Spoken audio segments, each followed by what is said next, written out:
Shalom Bapak Ibu Saudara, marilah kita nikmati berkat pembebasan dari Allah.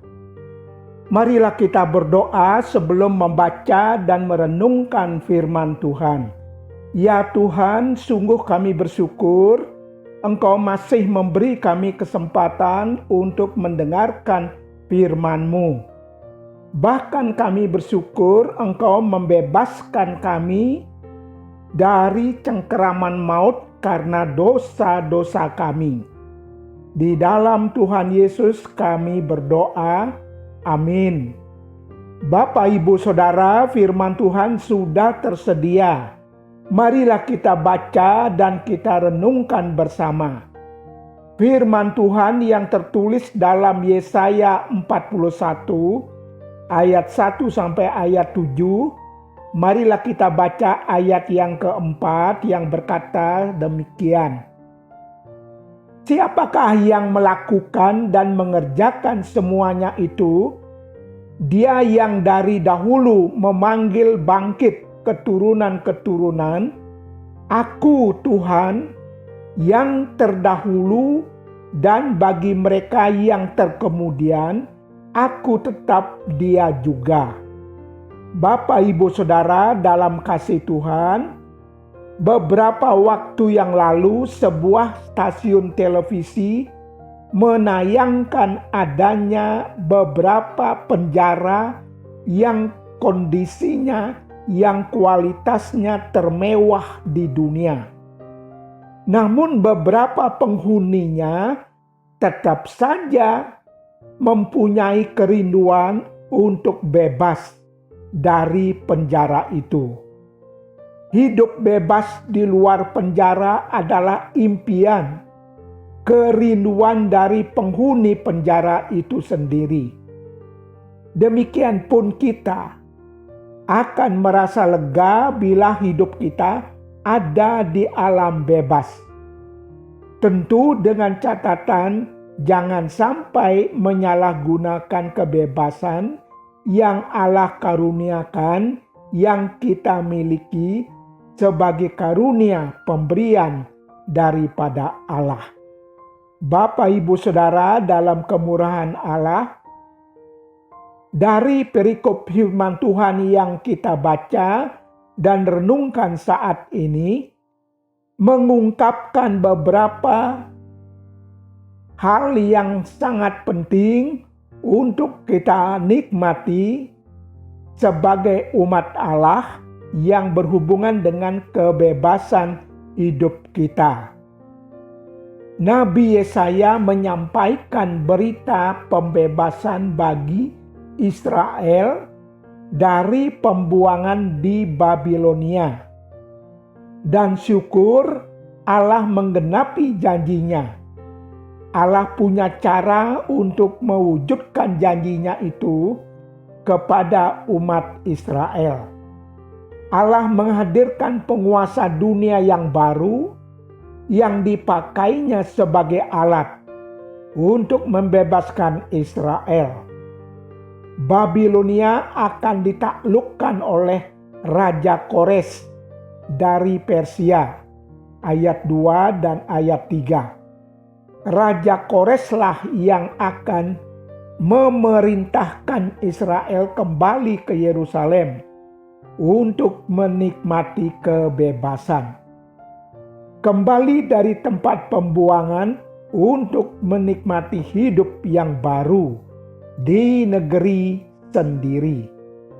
Betapa bersukacitanya umat Israel karena menikmati pembebasan yang dikaruniakan oleh Allah mereka. Kekuasaan dunia berada di tangan Allah.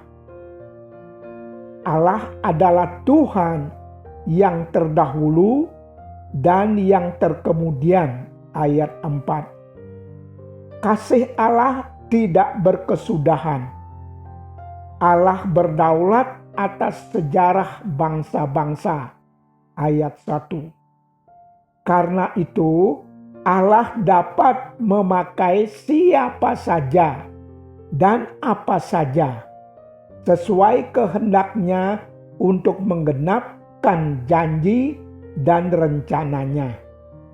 Kores, raja yang tidak mengenal Allah dan bukan orang Israel, tetapi telah dipakai oleh Allah untuk membebaskan umatnya dari cengkeraman bangsa Babilonia. Puji Tuhan, Allah peduli terhadap kerinduan umatnya. Bapak, Ibu, Saudara, dalam kasih Allah, Allah mengasihi kita sebagai umatnya, sebagai anak-anaknya. Ia ingat akan janjinya berdasarkan firman-Nya. Karena itu, Ia membebaskan kita dari berbagai penderitaan, pergumulan, sakit penyakit, kesulitan hidup, kecemasan, ketakutan, dan seterusnya. Untuk itu, semua perkara yang kita hadapi, Allah sanggup menolong kita. Allah dapat memakai siapa saja dan apa saja demi mewujudkan kasih-Nya bagi kita. Firman Tuhan dalam Roma 8 ayat 28 berkata, demikian juga Roh membantu kita dalam kelemahan kita, sebab kita tidak tahu bagaimana sebenarnya harus berdoa. Tetapi Roh sendiri berdoa untuk kita kepada Allah dengan keluhan-keluhan yang tidak terucapkan. Di tengah-tengah kondisi hidup yang bagaimanapun juga, apalagi di masa pandemi COVID-19 ini, kita tidak usah takut. Dialah Allah yang memegang kendali kehidupan manusia, kehidupan kita. Dialah Allah yang menentukan hidup kita. Dialah Allah yang terdahulu dan yang terkemudian. Dia adalah Alfa dan Omega. Wahyu 1 ayat 8. Dialah Allah yang tidak berubah, yang sangat peduli dan mengasihi kita. Jalan keluar senantiasa tersedia di dalam Allah. Berkat pembebasan sangat pasti bagi setiap orang yang percaya, yang hidup di dalam kasih karunia Allah. Bapak, Ibu, Saudara, di dalam kasih Allah, berkat pembebasan yang hakiki yang mesti kita nikmati dan hayati secara terus-menerus dalam kehidupan ini ialah hidup kita telah menjadi milik Allah ketika kita percaya kepada Tuhan Yesus menjadi juru selamat pribadi kita. Amin. Marilah kita berdoa. Allah kami yang bertahta di surga, betapa bersyukurnya kami dapat menikmati pembebasan di dalam kasih-Mu. Ajarlah kami untuk senantiasa hidup di dalam kemurahan-Mu. Di dalam Tuhan Yesus kami berdoa. Amin.